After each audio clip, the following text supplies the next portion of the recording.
We're at part 3 of Invisible Monsters by Chuck Palahniuk. So we take another flashback into our main character's friendship with Evie Cottrell in the past. They both went to the same modeling school, they both did the same talent, they were both kind of hired by the same people. But our main character was always much prettier than Evie. Evie kind of got the shit jobs, or she absolutely had like an emotional meltdown when she didn't get what she wanted, and people just quit hiring her for gigs. So later, no one would kind of hire either of them, so they had to scrape by and they got weird jobs here and there. Now, Evie lives in this really fancy Texas mansion. It was all funded by Daddy's money. Her parents kind of knew that Evie wouldn't really do anything else with her life, so they're like, here, we'll buy you a really fancy house to at least support you in your modeling dream. But Evie hates being at that house alone. It's too big, it's too lonely. So her favorite pastime is to go to a local furniture store. And you know how most of these, like, Home Depot or these furniture stores had like set up little scenarios of what a bedroom or an office looks like, full kilt beds and everything.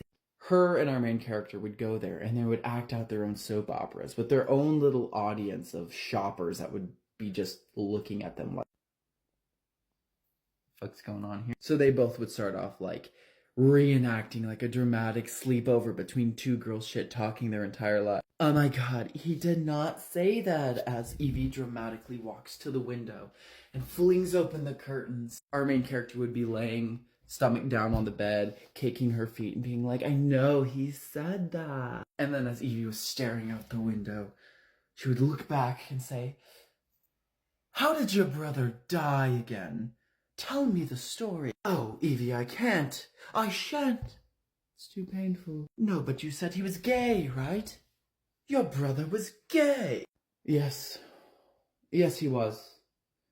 And my parents hated it. But what happened to him? You said he died? Yes. Of AIDS.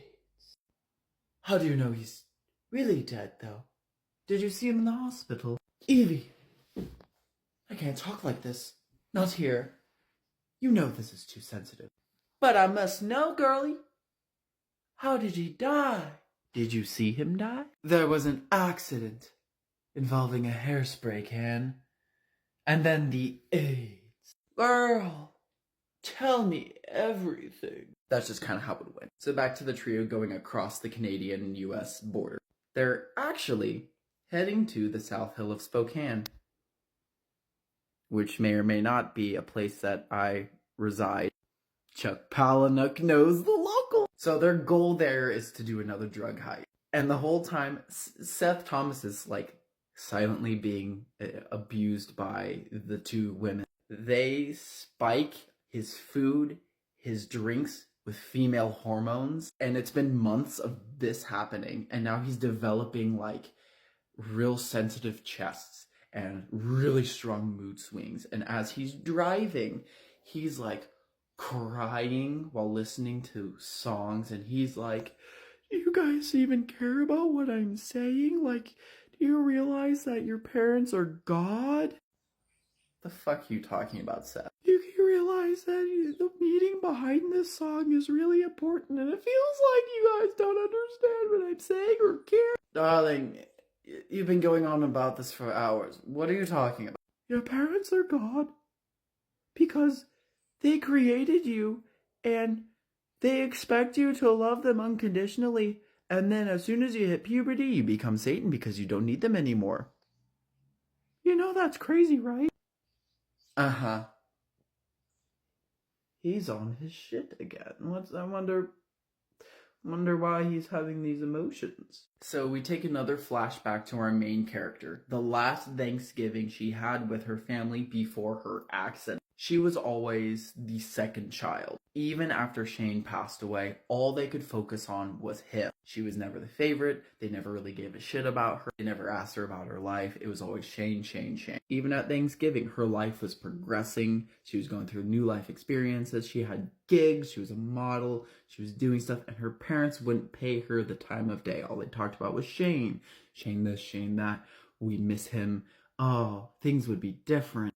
And the reason why Shane died, our main character says, was there was an accident out in their backyard. They burn trash. They have a lot of property where they have the ability to burn garbage. And a hairspray can went off and blew up in his face. It was a horrendous accident, and he had misshapen face. He looked pretty terrible. And our main character blames herself for something that she didn't do. Like, oh God, was it me that threw away the hairspray can? I don't even really use hairspray that much. And it had to have been me. That's Shane's job, is to burn the garbage. And someone must have known. I must have done it on purpose because I resent my brother for getting all the attention, because I was always the second child, and no matter what I do, he will always be the favorite. I want to feel bad, but I also kind of don't feel bad because fuck Shane, in her words. So our main character never reached out to her parents after the accident. Her parents don't know that she's missing her face. She lied and told them, oh, I'm going to be going on a photo shoot in Cancun, so I probably won't see you in a while. And that was it, just radio silence. And now our trio are in Seattle. They're going up the Space Needle because it closes in about an hour around midnight. They're like, let's do it while we're here. And Brandy goes on this whole monologue about this was built as the idea of a futuristic life. Seattle was created to make it look like the future, but really it's not exactly what we expected. And they went up to sightsee and everything, and our main character was kind of like looking out over the edge, and Seth Thomas is pumped full of hormones and really feeling everything. He sits on top of the railing and dangles his feet out over the city of Seattle. And Brandy goes off to collect a bunch of postcards so they can write on them and throw them out into the city. And Seth is like, man, dangling his feet over the edge. This is pretty scary, but honestly, I'm not that afraid, because the last time I really felt scared was, the night I tried to kill you. Bum, bum, bum. And now we take another flashback to the meeting of Brandy and our main character in the therapist's office. Brandy is a fashion connoisseur. She begins to go on another monologue of, veils, darling. Look at the vision. Look at the vision. Your face tells a story, but you know what would keep the world hidden from your face? Veils. Veils are in, and you could pull off a veil. Mysterious, subtle, like you're keeping secrets. Like you have something to hide from the world. But your face tells a story, and that's why this season we're doing hats. Hats with veils.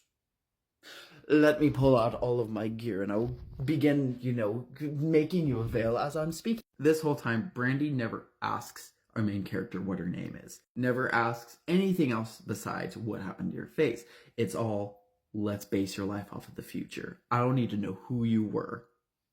What we do matter is who you're going to be. Your new identity, darling. Your name is Daisy. Daisy St. Patience. Coming from the family St. Patience. You're French heiress to the fashion designers. Your family derived from the old showroom couture. Your father, Rainier St. Patience, and your mother, Honoraria St. Patience, were both assassinated by fashion terrorists. You don't know you're derived from royalty until I tell you to. But Daisy's your name now.